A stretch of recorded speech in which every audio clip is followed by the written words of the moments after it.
Welcome to Bed Crime Stories Podcast. I'm your host, T, and I hope you're having a great day. Dylan Rounds has been missing nearly 3 months now. There's been little to no new information released as to what's going on with his case. Yesterday, Dylan's mother, Candice Cooley, turned up on Duty Ron's channel, and boy oh boy did she spill the beans. Let me share the highlights with you. By the way, it sounds like Dylan's parents, Candice Cooley and Justin Rounds, are both as in the dark as we are as to what's going on behind the scenes with the investigation. It almost makes it feel like nothing is actually going on behind the curtains. Candice continues to vocalize her frustrations with the Box Elder Sheriff's Office. She and Justin Rounds want Box Elder to step down as lead investigators, which we already knew. But Candice spelled out their full case against Box Elder on Duty Ron's show. First, Candice pointed out that Box Elder never reaches out to the family to touch base, never acknowledges when she forwards information from the volunteers who have been rappelling into the mines and caves out in Lucin and Montello to look for Dylan, never makes sure that their victim's advocate is in contact with the family. In fact, the victim's advocate has never been in contact with Candice and Justin.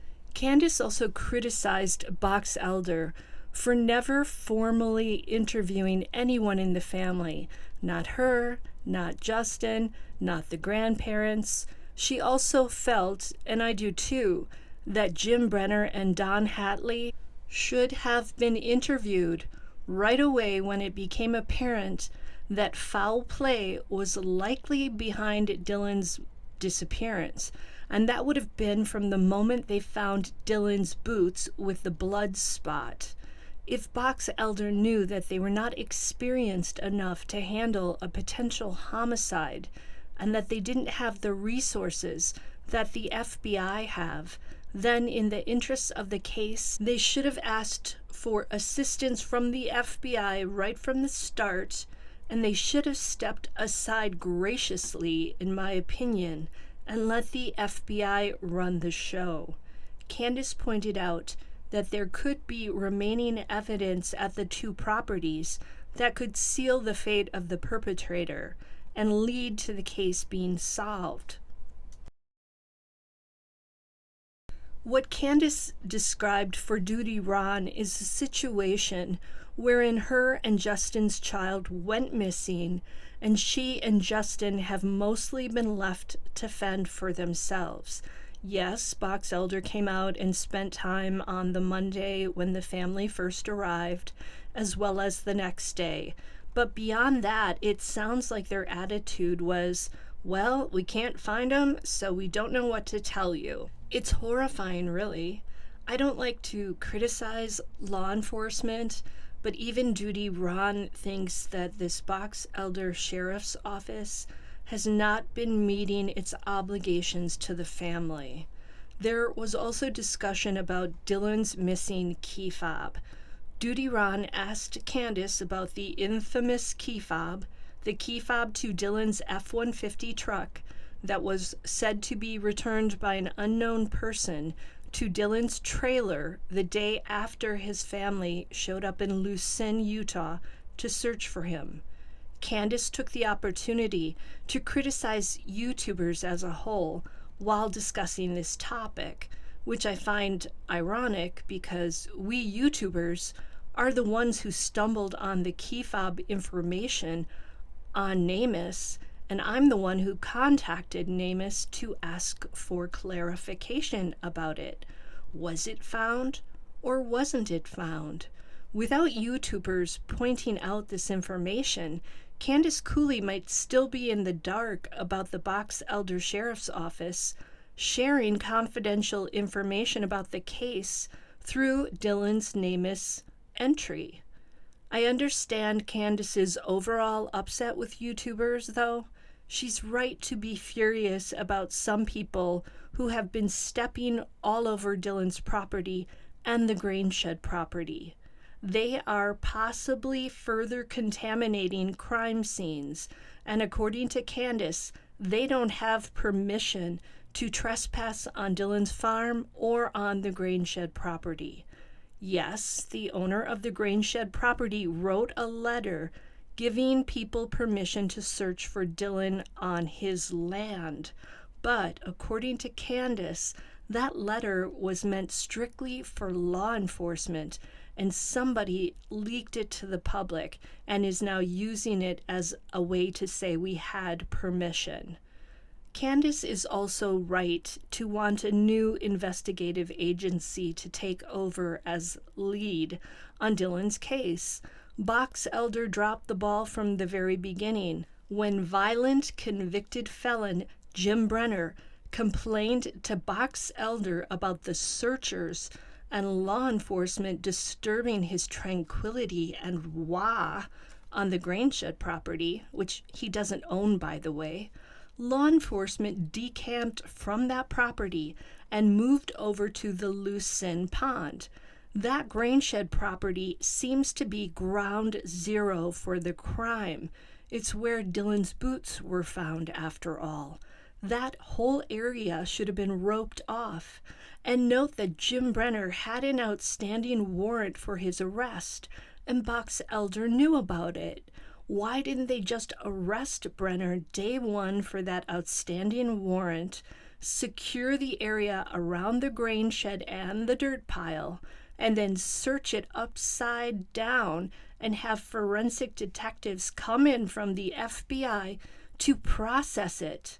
Not only didn't they arrest him, they moved their base camp area that they'd set up to accommodate Brenner's complaints about the noise and activity.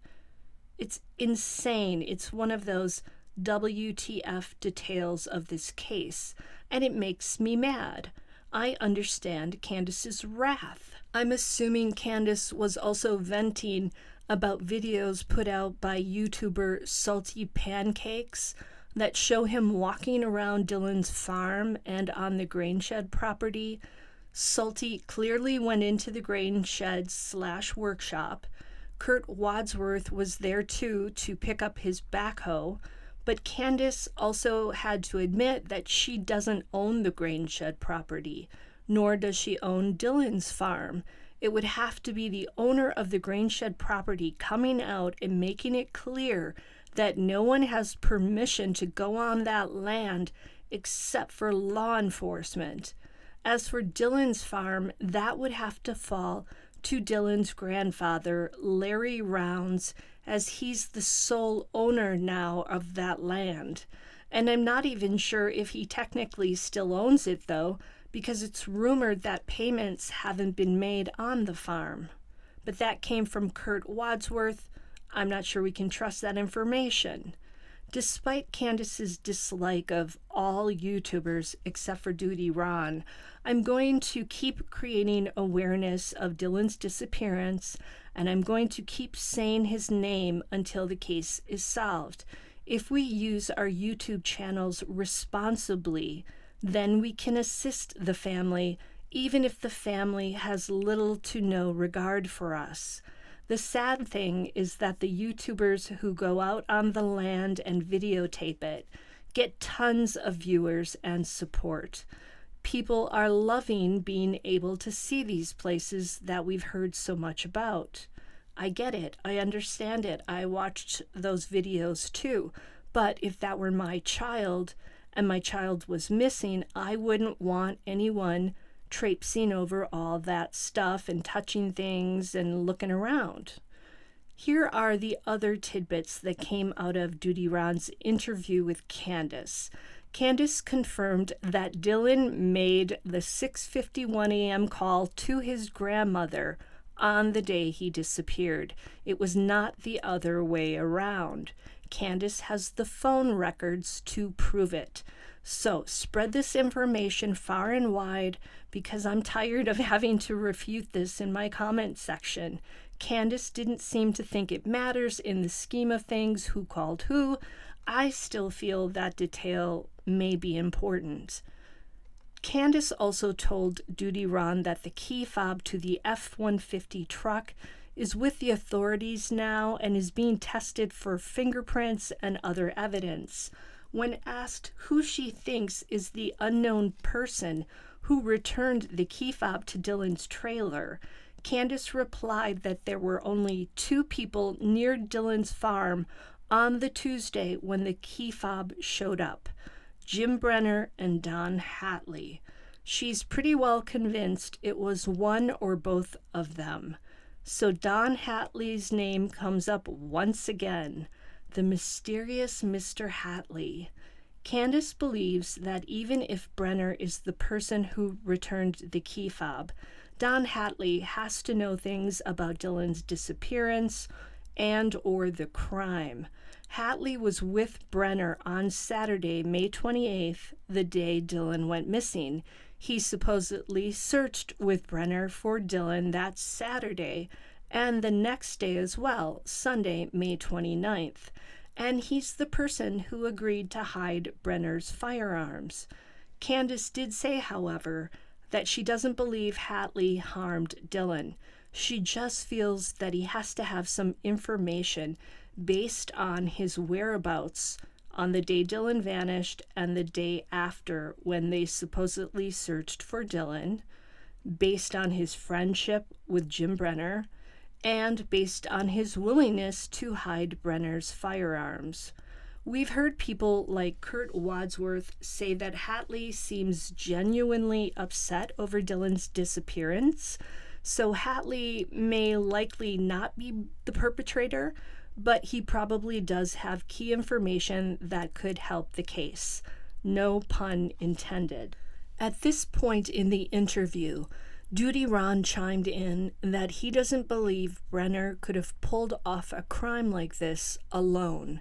The only people who were likely out there at the time were Don Hatley, maybe Chase Venstra when he was riding that four-wheeler, and maybe Robert Avilas. But we've heard some people say that Venstra has been ruled out and cleared.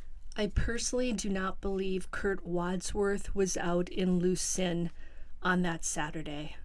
We have to remember that the 3 things Jim Brenner and Don Hatley have in common are: 1, living in Lucin; 2, having worked for Larry Rounds and Dylan Rounds; and 3, sharing a mutual dislike of Dylan.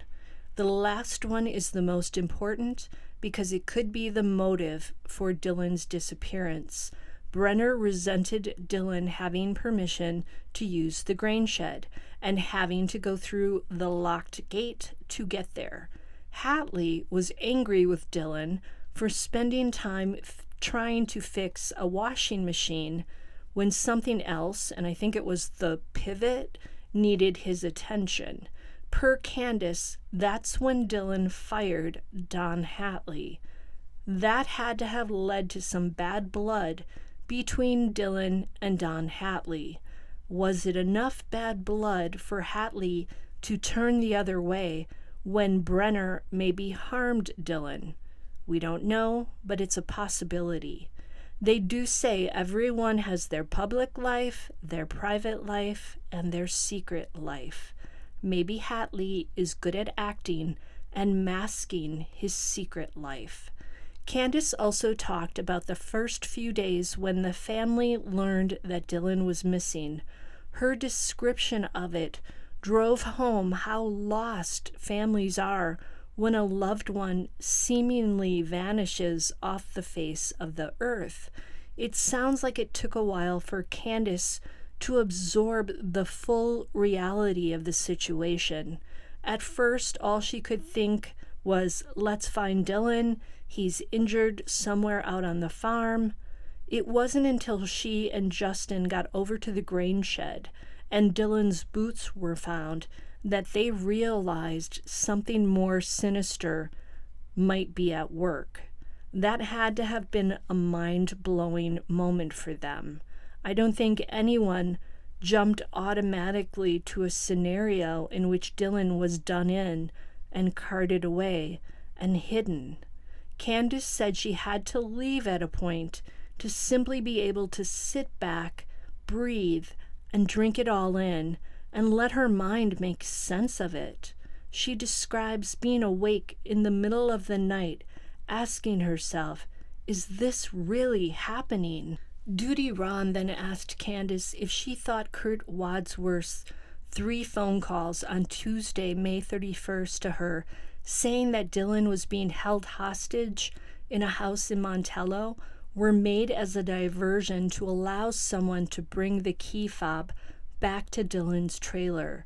Candice, who doesn't often answer yes or no questions with a simple yes or no response, eventually did say no. Her feelings were that Kurt's calls came in right after the family announced a $20,000 reward. She feels the $20K reward may have fueled Kurt Wadsworth's abduction theory and his bringing Chase Venstra into the narrative. Kurt was out in Lucin right before the family made the reward announcement. He was helping drain Dylan's pond, and he likely overheard discussions about a reward. During this part of the interview, Candice talked about Kurt's backhoe. She described it as being very temperamental.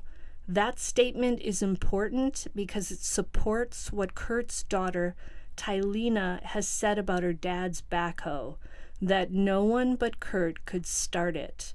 There have been many a debate over that backhoe and whether or not Brenner could have used it in carrying out the crime. It sounds like the backhoe likely was not used by Brenner if he acted alone. And if the backhoe was used, it begs the question, did Kurt Wadsworth start it? Or was Brenner proficient in starting it himself? I'm leaning toward the backhoe not being used by Brenner because I'm not sure he knew all the secrets to starting it. And the backhoe has been out in Lucin this whole time from what I understand. So it doesn't sound like the FBI seized it for processing as they have with Dylan's grain truck and Ford F-150 truck. Now, here is probably the most fascinating detail that Candice shared with Duty Ron. Apparently, Jim Brenner admitted to Candice and Justin when they showed up on Monday, May 30th, that he had to move Dylan's grain truck. He told them that Dylan backed the grain truck too far into the shed and banged into some of his horse gates. Candice said Brenner kept repeating this. No wonder law enforcement has Brenner listed as a suspect, but why did it take them so long to take action?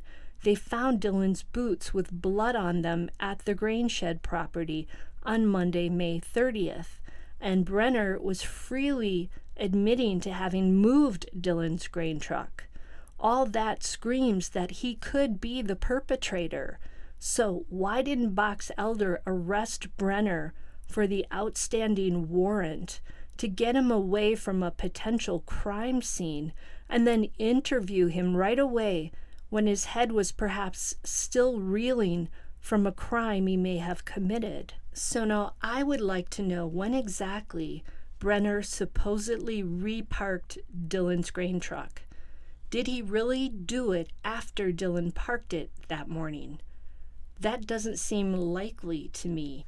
Did Dylan even get a chance to park the grain truck that morning? If Dylan did park it, did he and Brenner get into a brawl after Dylan got out of the truck? Or if Dylan never parked it in the workshop that morning, where did he encounter the trouble he had that has led to his disappearance? Was it at the gate?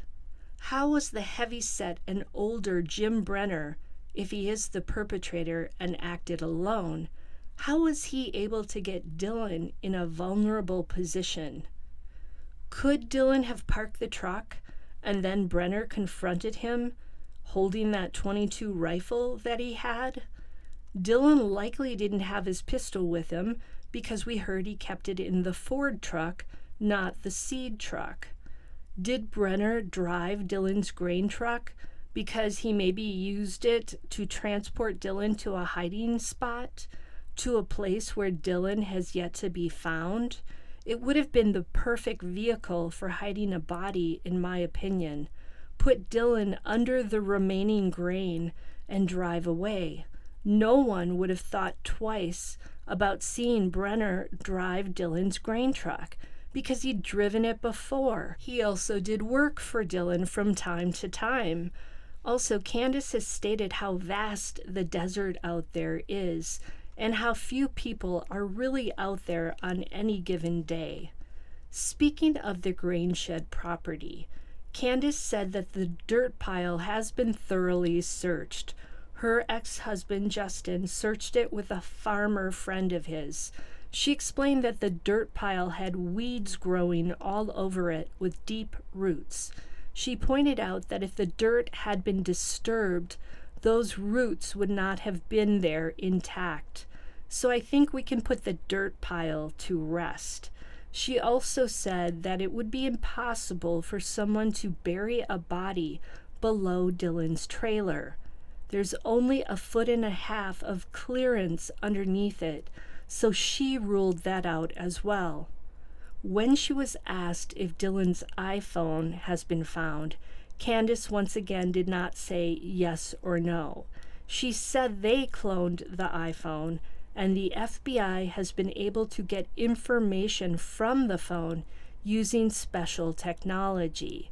But Candice added that nothing has shown up from the phone data that would explain Dylan's disappearance. That's very disappointing to hear, and I hope that's not true. Now that we know that Candice has had to lie in the past to keep from sharing important confidential information, we can no longer believe what she says. So did the police find Dylan's iPhone? I don't know, it's possible. Duty Ron and Candice also talked about the complications of the case from a location standpoint. Lucin is very close to the border between Utah and Nevada. You also have Idaho in the mix. Having to deal with 3 different sheriff's offices, as well as a military base nearby with restricted airspace, has complicated the ability of searchers like EquiSearch to come back to Lucin and use their drones in a wider area. They have to get permission from the military base, and it's unclear if the military is even willing to do that. It's also a vast desert area, which makes for difficult weather conditions. It simply gets too hot by noon or early afternoon to search the entire day. And then there's the dusty desert floor, where holes easily fill up and a heavy rain can wash away footprints and tire tracks. You could say that where Dylan went missing is a worst-case scenario. Both Dylan and missing 19-year-old Aiden Clune vanished from places that are hard to search. Yes, I squeezed Aiden's name in there. Let's not forget Aiden Clune, who's been missing since April 28th. His mother, like Candice, is hanging in limbo, hoping that her son will be found. Now, tomorrow, on Monday, August 29th, Dylan's parents will be meeting with the Box Elder Sheriff's Office. But despite agreeing to meet with Box Elder, Candice and Justin still plan to ask them to step down and allow the state of Utah to assign a different lead agency to the case. I'm wondering if Candice will head over to East Idaho News tomorrow after the meeting to share what was discussed. We shall see. Candice made it clear to Duty Ron that simply having an arrest made and a perpetrator punished will not be enough for her and the family. They need to have Dylan back. So she's vowing to search for him until he's found. Hearing her say that reminded me of Maura Murray's father, Fred. Fred has spent nearly every waking hour of his life searching for Maura. It's been years and years of searching. Let's pray that these families find their loved ones and get answers. To live without those two things is likely almost intolerable. Until the next time on Bed Crime Stories. Now do me a favor, please hit that like button, subscribe if you're not yet subscribed, leave me a comment, and if you want to support my work and this channel, you can do so with a super thanks in the comments.